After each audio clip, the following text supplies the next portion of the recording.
Hey Bama Nation, welcome back to Crimson Tide Today with Zack Aitken. We're getting closer and closer to Alabama football season, and that just means every practice report, coach's comment, and news coming out of Tuscaloosa, it starts to carry a little bit more weight. There's a lot happening around the program right now, and today we've got plenty to dive into as we continue to count down the days until kickoff. Before we get started, make sure you hit that like button, subscribe to the channel, and join the conversation in the comments below. Now let's kick off the opening drive. So we're getting closer to fall camp, and that means the battle between Austin Mack and Keelan Russell, it remains one of the most important storylines of the entire roster. And according to head coach Kalen DeBoer, the competition is still very much open. Speaking at SEC Media Days this season or this past week, DeBoer he made it very clear that Alabama's in a good position at quarterback. He called both Mack and Russell high-level elite quarterbacks, and that this competition it's going to be very difficult because it's going to lead to a hard decision for the coaching staff. And that's exactly what Alabama fans want to hear. Instead of hoping that someone can lead and handle the job, the Tide appear they have two quarterbacks capable of leading the offense. Of course, these guys are two very different players. To quote Step Brothers, this is an old bull, young calf type of situation. Let's look at some highlights of Mack and Russell. And for full disclosure, this video is property of ESPN and I don't claim ownership. But let's start with Austin Mack. Here we are against Louisiana Monroe. I formation boot. Boom. Little strike there to Caleb Edwards. I like that. This is Eastern Illinois. My guy, he's going to show off his legs here. A lot of people discredit him as an athlete, but drop a lot of guys into coverage. Kind of a long strider there, but touchdown number 10. Oh, yeah, the Rose Bowl. I love this game. Nice drop back. Pulls it down. Doesn't like what he sees. He's going to take off.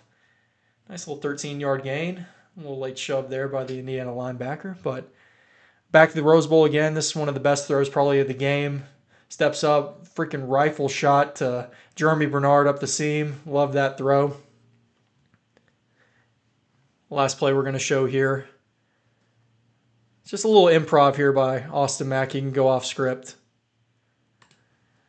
But yeah, Austin Mack, I feel like he's underrated as an athlete, and I think Kalen DeBoer agrees, but we'll dive into that in a little bit. But definitely has some arm talent. I mean, he was putting some zip on those passes that he showed there. But let's look at Keelan Russell and the type of player he is. Let's look at some highlights of he put together in 2025. So both of these quarterbacks put on a show against Louisiana Monroe.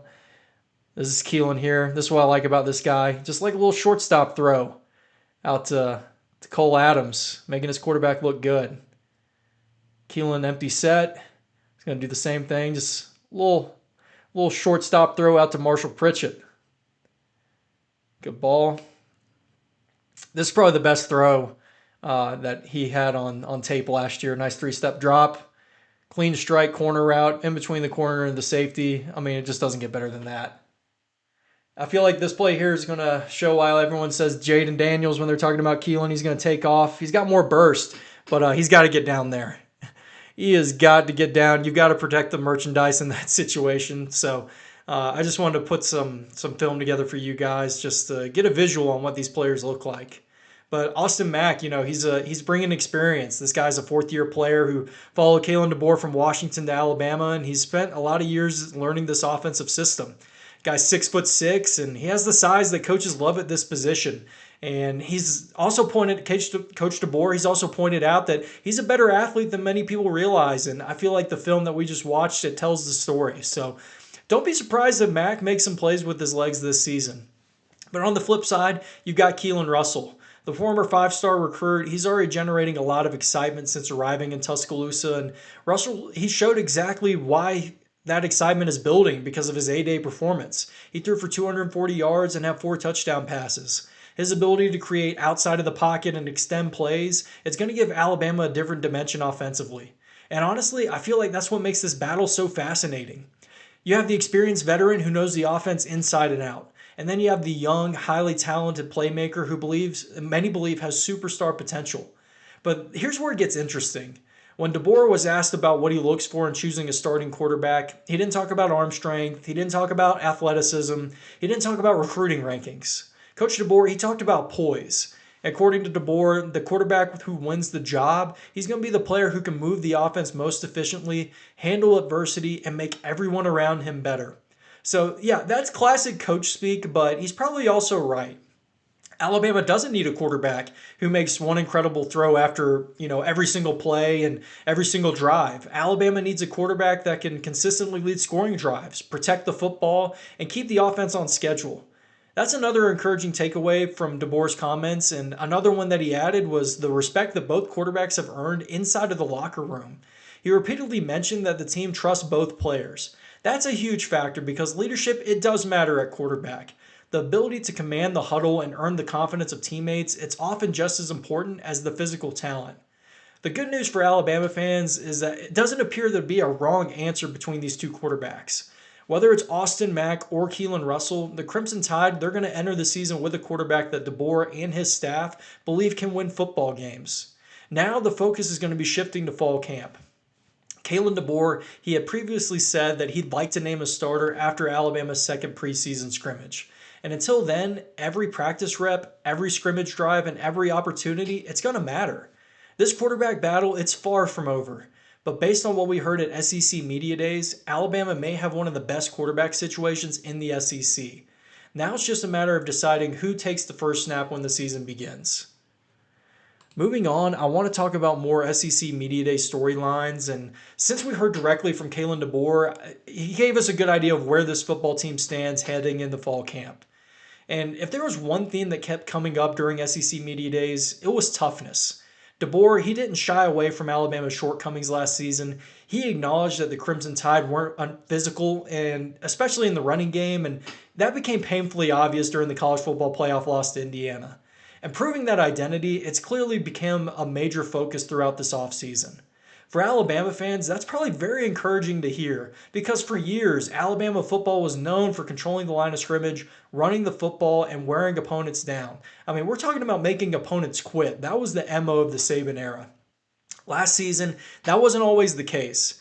The Tide finished near the bottom of the SEC in rushing production, and DeBoer made it very clear that getting back to that physical style of play and that physical brand of football, it's going to be a priority for this team in 2026. Obviously, a lot of that's going to start with the offensive line. DeBoer spent time discussing the work that's being done up front under the new offensive line coach, Adrian Clem. Alabama's got plenty of talent in the room, but talent alone, it's not going to be enough. The Tide, they need consistency, chemistry, and a group that can establish the run game every single week. And honestly, that may be the biggest question facing this team as it enters fall camp. If the offensive line can take a major step forward, everything else on offense is going to become easier. The running backs become more effective, play action opens up, and more importantly, the quarterback has more time to operate. Whether it's Mack or Russell, the coaching staff appears focused on finding that player who can consistently lead the offense rather than simply producing highlight reel plays. Another interesting takeaway from DeBoer's appearance was his understanding of the expectations at Alabama and the football program as a whole. He acknowledged that there were still questions surrounding the program after last season, and rather pushing back on that criticism, he embraced it. DeBoer had essentially said that Alabama understands why there's doubt from the outside, and he knows that this team has a lot to prove it on the field this upcoming season. And that's probably the right approach at this point where we are in the preseason because at Alabama, nobody cares what happens in July. Fans, they're going to care about what happens on Saturdays in the fall. So the good news for Tide fans is that roster, it's going to be loaded with talent. The defense returns key pieces in the secondary. The quarterback room has a lot of options, and the skill positions are filled with playmakers. Now it's going to come down to whether Alabama can regain the physical edge that made the identity of the program for so many years. As fall camp approaches, the biggest questions remain the same. Who's going to win the quarterback battle? Can the offensive line improve? And can Alabama become the tougher, more physical football team that Kalen DeBoer says it wants to be? If the answer to those questions are yes, Alabama should firmly be in the national championship conversation this upcoming season. So moving on to our next segment, I want to talk about Alabama's defensive front. I feel like we've been talking about so much of the offensive line in the trenches, but when you talk about Alabama football, I mean, you think of offensive line play, but you also think of dominant defensive linemen. From Jonathan Allen, Deron Payne, and Quinton Williams to more recent guys like Tim Keenan and LT Overton, Alabama has consistently produced elite talent in the trenches. The defensive line has been one of the foundations of championship football in Tuscaloosa for decades. Now heading into 2026, Alabama is going to be entering a new era up front. The Tide lost a lot of experience from last year's defensive line. Tim Keenan and LT Overton, they moved on to the NFL, and several key rotational players, they're going to be gone as well. So that means there's going to be a lot of new faces stepping into new roles. But the good news is the cupboard's not bare. There's plenty of talent on the roster. The player that many Alabama fans are excited to see is Jeremiah Beeman. The former four-star recruit, he's patiently developed into Freddie Roach's system, and now he appears ready for a major role. He's over 300 pounds, and Beeman has the size that Alabama wants on the interior, but he moves surprisingly well for a guy his size. Another name to watch is Edric Hill. Hill, he's been in the program for several years now, and now he's one of the veterans in the room. So with so much experience leaving, Alabama's going to need Hill to become a leader and provide stability on the interior part of the defensive line. The transfer portal additions are also going to play a huge role. Terrence Green's coming over from Oregon, and he has SEC size at over 300 pounds. And Steve Polo Mbumwa, he's bringing junior college experience, and he should bring some physicality to the rotation. Those additions, it should help Alabama maintain depth, and that's key to surviving a long SEC schedule, as many of you guys know. One of the biggest questions entering this season is whether Alabama has a true game record on the defensive line. Last season, Tim Keenan and LT Overton, they were proven players who offenses had to game plan for every single week. This year's group, it has the talent, but someone has to emerge as that next star. Whether it's Beeman, Hill, Green, or another young player, Alabama needs someone who can consistently disrupt opposing offenses. The encouraging thing for Alabama is that the defensive line coach, Freddie Roach, he has a strong record of developing talent. Time and time again, players have arrived in Tuscaloosa with potential, and they have left as future NFL draft picks. That development pipeline, it's one of the reasons Alabama continues to recruit elite defensive linemen year after year. And make no mistake, this position group is critical to Alabama's success in Kane Womack's defense. If the defensive line can control the line of scrimmage, it allows the linebackers to play faster, creates opportunity for the edge rushers, and it makes life much easier for a talented secondary being led by Bray Hubbard, Zabian Brown, and others. So the expectation, it's not just to be good at Alabama. At Alabama, the expectation is continuing the tradition established by the great defensive lines that came before you. So can this group live up to be that standard? That's one of the biggest questions heading into fall camp. There's plenty of talent. The depth is improving, and now it's all about proving to be the next great Alabama defensive line that's ready to emerge. And if history tells us anything, betting against an Alabama defensive lineman, it's usually not a smart idea. So wrapping up today's show, we're going to do a player preview, and today's player preview is going to be on one of the most important players on Alabama's roster heading into the 2026 season. It's offensive tackle Javin James.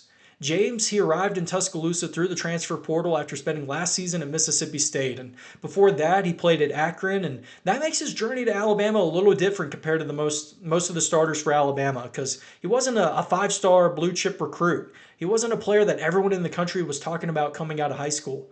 In fact, James, he was just rated as a three-star prospect out of the state of Florida, and he was considered one of the better offensive tackle prospects in the state, but he wasn't a national headliner. Instead of taking the traditional path to a blue chip powerhouse program, James had to develop his game and work his way up the college football ladder. After beginning his career at Akron, he earned a starting role and showed enough potential to make the jump to SEC play with Mississippi State, and that's where he started to turn heads. Last season, he played in all 12 games for the Bulldogs and started 9 games at left tackle. He logged more than 850 snaps and allowed just 3 sacks all season despite facing SEC competition every single week. The experience that Javin James brings, that's the biggest reason why Alabama brought him in through the portal. The Tide need a proven offensive lineman, and James is bringing that. He's listed at 6'5" and 318 pounds, and he has the size, strength, and the athleticism that coaches love in an offensive tackle. And one thing that Alabama fans are going to notice, Javin James, he's built a little differently than the recent tackles we've been seeing in Tuscaloosa. He's not the 340-pound road grader that Alabama's been featuring recently, and James is going to be a little leaner. He's a little lighter on his feet, and I feel like that athleticism, it's part of the reason why it makes him such an intriguing fit on this offense. He's got the movement skills to handle edge rushers, and he still has the size needed to hold up an SEC play. What's interesting is that many Alabama fans may not realize how important James could be to this offense. This quarterback battle between Austin Mack and Keelan Russell, it's going to get most of the headlines, and rightfully so. It is the most important position on the field, but the skill players are also going to be generating a lot of excitement, but none of that's going to matter if Alabama can't protect the quarterback and establish the run game. James has the chance to be one of the anchors on the entire offense. Obviously, on the offensive line, I think he's going to be playing right tackle opposite of Jackson Lloyd because consistently throughout the spring, he was consistently mentioned as having a good spot, having a good handle on that right tackle spot. And, his development's so critical because James, he doesn't need to be an All American. What Alabama needs from him is consistency. They need a veteran who can handle the elite SEC pass rushers, keep the pocket clean, and bring stability to a position group that's been undergoing major changes. If he can do that, Alabama's offense, it could take a significant step forward in 2026. Javin James, he's not going to be the flashiest player on the roster, but he could end up being one of the most important. And if Alabama's offensive line exceeds expectations this season, there's a very good chance that James will be one of the biggest reasons why. So when you're watching fall camp and early season games, make sure to keep an eye on number 54. As always, guys, thank you for your continued support of Crimson Tide today. Drop some talking points down in the comment section that you guys want covered in a future episode, and I hope you guys enjoy your weekend. We'll catch you guys on Monday, and we'll see y'all soon. Roll Tide.